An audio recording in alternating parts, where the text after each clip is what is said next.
It's a new day, but not on DS9. The dishevelled figure sitting on the sandy floor of a small rock-walled room is drawing patterns, at least until he's interrupted first by a beam and then the opening door. They're here to free him, the bearded and grey Miles O'Brien having served his 20-year sentence, and they roughly throw him through the door. O'Brien wakes up screaming on a needlessly overcomplicated bed just to let you know it's alien, and is told by Kira that he's fine. Well, okay, not exactly fine, what with the 20 years of pretend memories that have been squirted into his head, but none of it was real, so don't worry about it. Back on the station, Sisko's letting Keiko know what's happened. Long story short, we were visiting some new aliens and O'Brien got curious about some tech. Asking questions was the wrong choice, and he was accused of, convicted of, and punished for what they called espionage. Bashir will try to fix what they did, but it's very much an unknown quantity. O'Brien's a bit out of it when he gets back, which is fair for someone who has 20 years worth of new brain prison memories. Bashir's going to have a poke and see what might work, and is limiting who can see him for now, so it doesn't get too much for him. A sensible approach when O'Brien tells Bashir that he was alone all that time. Curious, then, that his flashback to brain prison shows him with a cellmate. The stranger squeezes fruit juice into O'Brien's mouth to rouse him when he arrives, and says eating some will help. His name is Ichar, and he's already been here, alone, for 6 years. At least having company will make things easier for them. Back to reality, and Bashir says we're shit out of luck for removing those memories. They aren't implanted, you see, but rather generated by O'Brien's own brain through an interactive simulation. The reactions to that environment were entirely his, meaning that, although the situation was fake, his memories of what happened are technically genuine. Those fake memories are screwing with him now, too. He tries to order the simulated fruit he had in his cell from a replicator and hallucinates his cellmate before realizing it's his wife, who he'd also forgotten was up the duff. Being back home in his quarters doesn't fully help him either, him squirreling away food for later like he did in brain prison. Another flashback shows Ichar teaching him the practice, the withholding of rations being a regular punishment from guards. We also see Ichar telling O'Brien that drawing patterns in the sand is a relaxation exercise, the same patterns he was drawing alone at the start of the show. Sleeping on a floor for 20 years gets you used to it, which is perhaps why Keiko finds him there in the middle of the night and covers him to keep him warm. Everybody's trying to accommodate O'Brien. Even Worf, who hates company, is giving it a go for him and doesn't make a fuss when O'Brien hallucinates Ichar on the promenade and briefly chases after him. Jake's helping out too by reacquainting O'Brien with engineering tools, it having been a simulated 20 years since he last used them. He's soon back up to speed, though, and repairing things when Bashir visits. He's a touch concerned that O'Brien hasn't been going to therapy, 3 visits a week having been arranged for him to help him process what happened. O'Brien says he doesn't see the point, and gets pissed off when Bashir tries to force the issue, hurling insults at him before leaving. We have another flashback on the way to the promenade, O'Brien having been in prison for some time now. The fit of anger and frustration at how unjust this is causes him to lash out at Ichar, and his shouting brings threats of punishment from the guards. Ichar manages to convince him to stop, but the method is not gentle. The memory leaves him in an equally shitty mood when he arrives at Quark's. Being made to wait pushes him over the edge, and he threatens Quark with violence. That gets him served quicker, but it's difficult to relax with his ale when Ichar is at his table. O'Brien tells him that he doesn't exist, something Ichar agrees with, as he says he never actually existed at all, though that isn't going to stop him from trying to help O'Brien anyway. The conversation is watched by both Quark and Odo, or at least the half of it that's real. It's not particularly surprising then when, as he's getting dressed and ignoring Ichar the next day, he's called into Sisko's office. O'Brien's behaviour has been noted, and out of concern for him, he's been relieved of his duties. Daily counselling is now mandatory, and no amount of pleading with Sisko will change it. Neither will tearing Bashir a new arsehole, but it might make O'Brien feel better, so he's going to do it anyway. Bashir tries to reason with him, and Ichar weighs in too, both of whom are told to fuck right off and leave him be. He stomps off to leave them, but running away from hallucinations proves somewhat more difficult than solids. HR tries to reason with him again, saying that he'll have to tell someone eventually. O'Brien disagrees, as HR is dead, so his opinion doesn't count for much. HR leaves with a promise to return, not because he wants to, but because it's O'Brien himself who keeps bringing him back. O'Brien's still fuming when he returns home. Support from Keiko doesn't help, and neither does Molly trying to show him a drawing she made. Shouting at her is enough to make him realise that he's not all right, and he goes to a cargo bay to beat the shit out of some crates, until he sees the weapons locker. Bashir finds him shortly after. O'Brien thinks he's protecting his family and everybody else he's been aggressive towards. He's changed and can no longer trust himself. Bashir, trying to talk him round, reminds O'Brien of Ichar, and the name makes Bashir ask about him. He's surprised to learn that O'Brien wasn't alone in brain prison, at least not until the last couple of weeks of his sentence. To the flashbacks one final time, and no amount of distraction can stop O'Brien from thinking about his hunger. They ate the last of O'Brien's hidden rations a week back, the guards having not fed them for far longer. Ichar tells him he has nothing either, and the two try to sleep. O'Brien's woken by a noise later, Ichar fiddling with a hole. What looks suspiciously like a parcel of food causes O'Brien to attack him, accusing him of hiding rations for himself.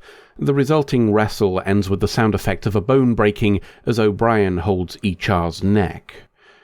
The parcel is quite well stocked, and O'Brien concludes that he was saving food for both of them, which doesn't really gel with any of the data we've been given by the scene itself, what with Ichar denying having food and retrieving it while believing O'Brien was unconscious, but let's ignore that for now.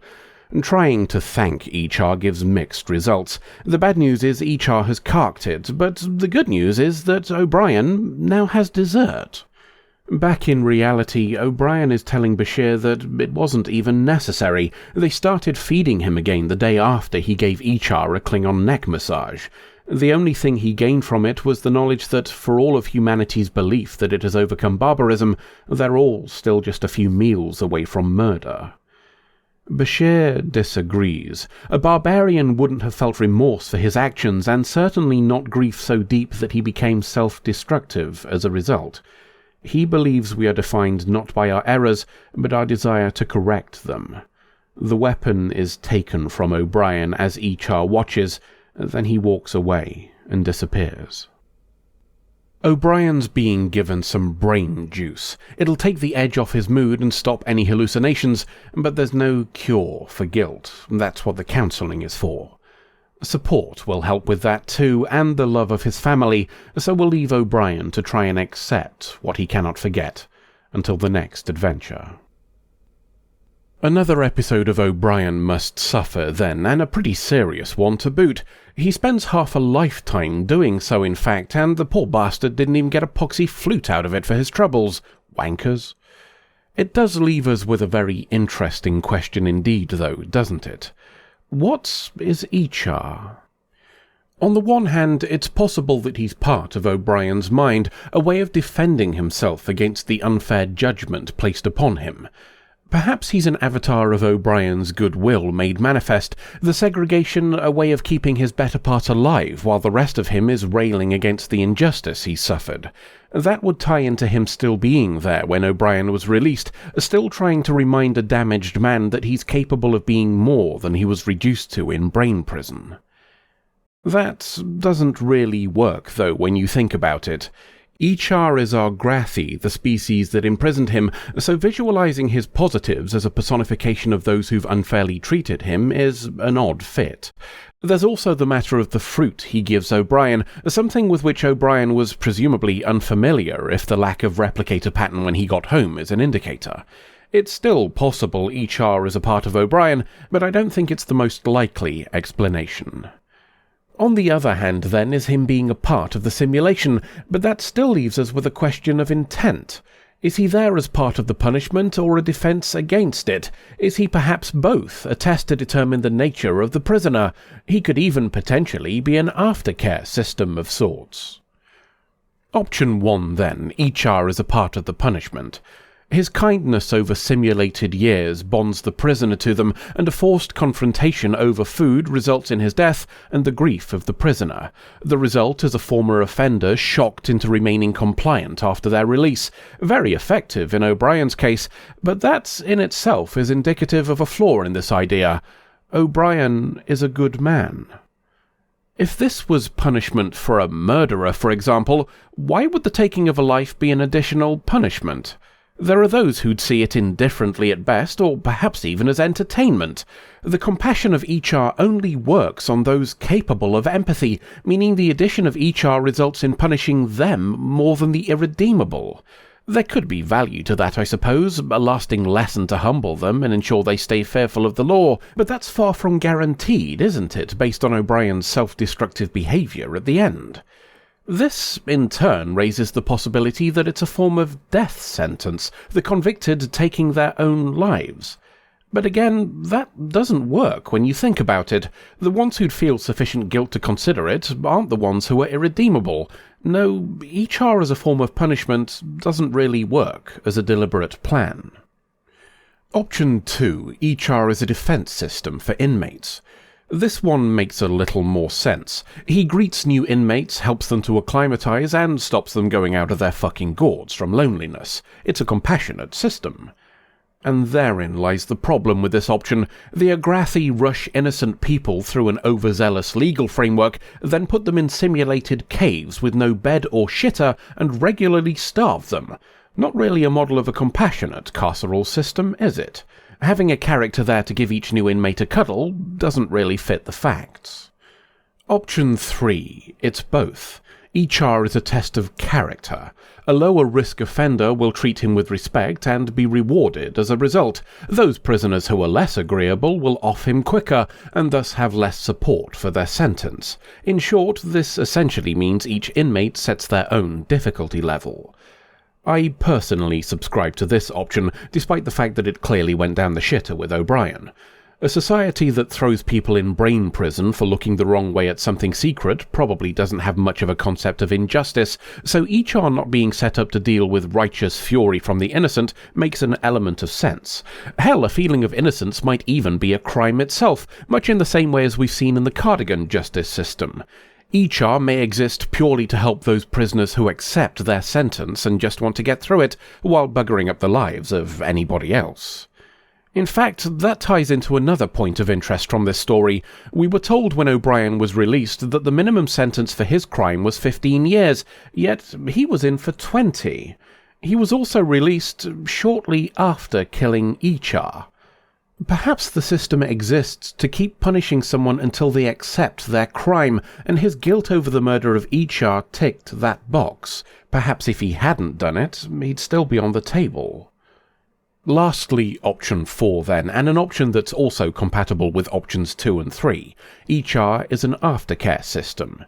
He's still in O'Brien's brain despite his sentence being complete after all, so there's the possibility that HR exists to help former inmates adapt to life after release.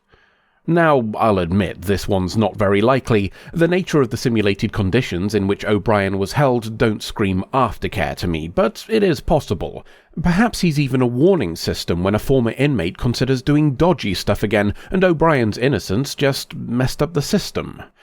The more probable answer to HR still being around is just O'Brien's guilt, of course. That certainly fits the data we have more comfortably. As I said above, this option is not very likely, but we might as well examine all of them.